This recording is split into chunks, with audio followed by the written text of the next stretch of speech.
Hello. It's so nice to be with you today. My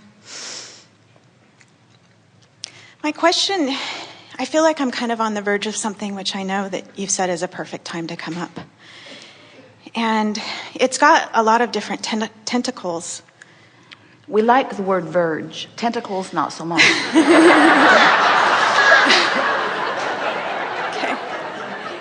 Verge is really an interesting thing, isn't it? Verge is a good place to be. In fact, we are only going to interrupt you briefly here.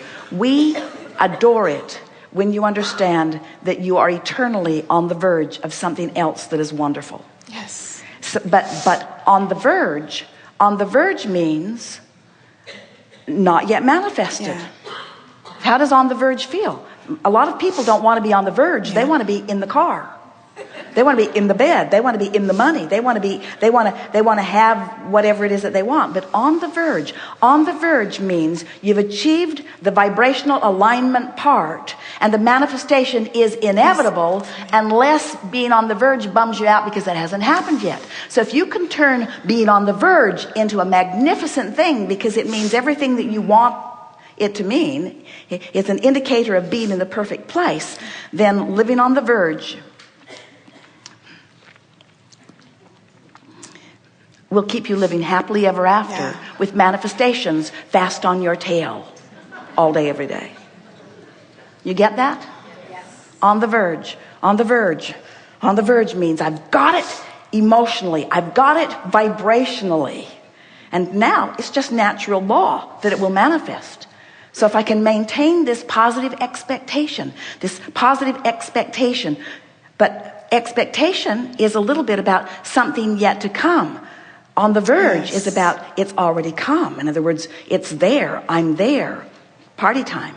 Yes. Yeah. Just a breath away. A moment away. So I've been grappling with the... tentacles. Okay, we don't like sorry. either of those words very much. Okay, let me straighten up my language here. In the vortex, you often find resistance-free words. Yes. True, yes. We don't want to make you self-conscious of your conversation, but we do want to point out that you do have the free will to guide your thoughts in ways that will serve you better. Yeah, absolutely. And we are impressed that you're able to hold your place with all of the interrupting chattering that we're doing. Oh, wow. Well, yeah, the vortex, I guess. So we're freedom-seeking beings. And one of the sort of things right now that I feel kind of challenged with is this bill of goods that we're kind of sold about, well, death is the big one, right?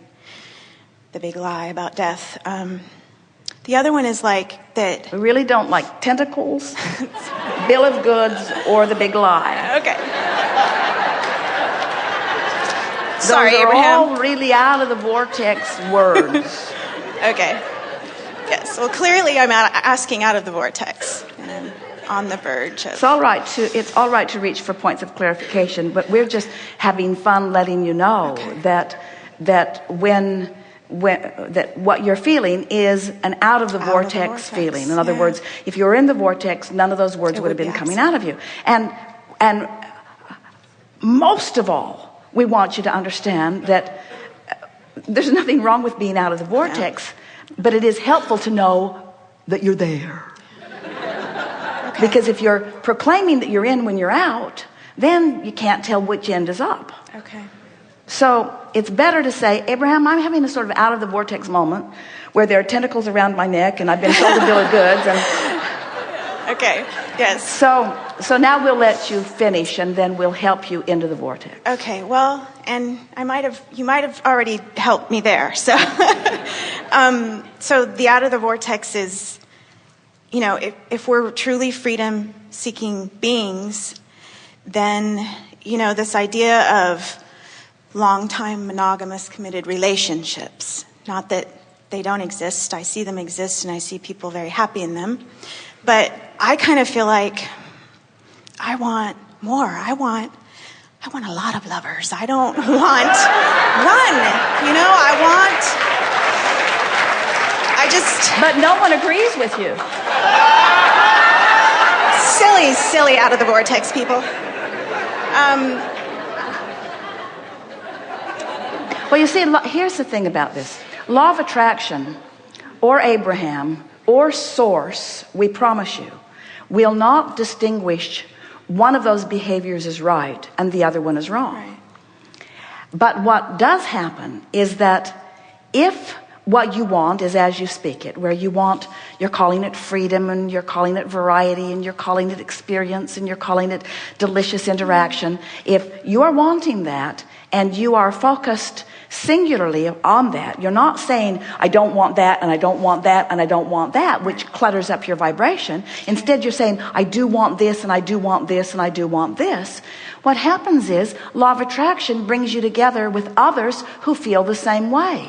But if you're offering a mixed bag, if what's active in your vibration is both what you do want and what you don't want, then law of attraction could very well yield to you both. Yeah. And you could very well find yourself in a relationship with someone who now is trying to change you, trying to get you to see the error of your ways, you see.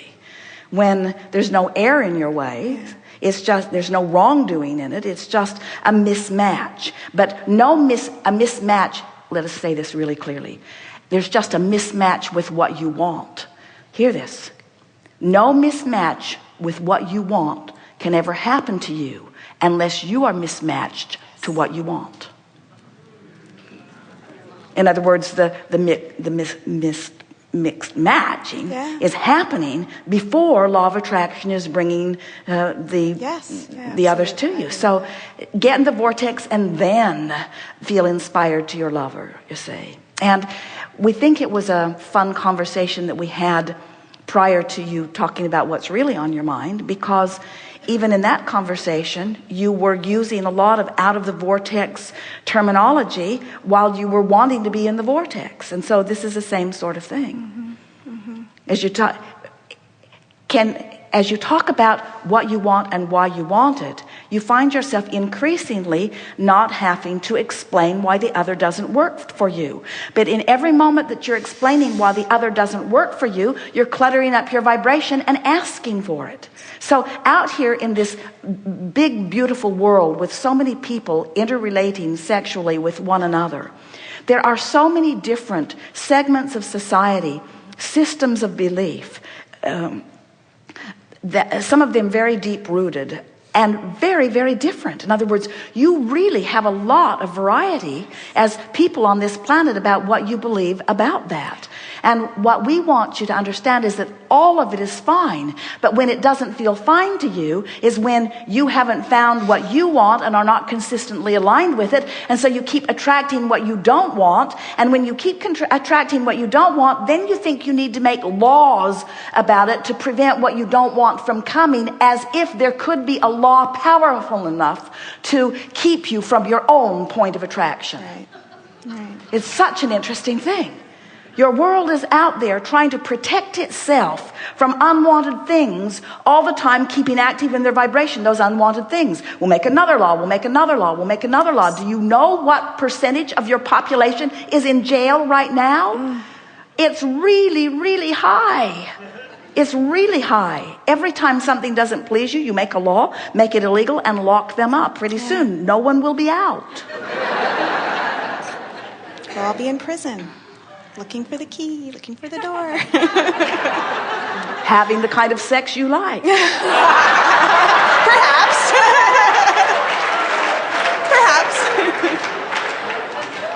Good. No, I think I'm good. I think I'm complete. Thank you. Very good. Thank you, Abraham.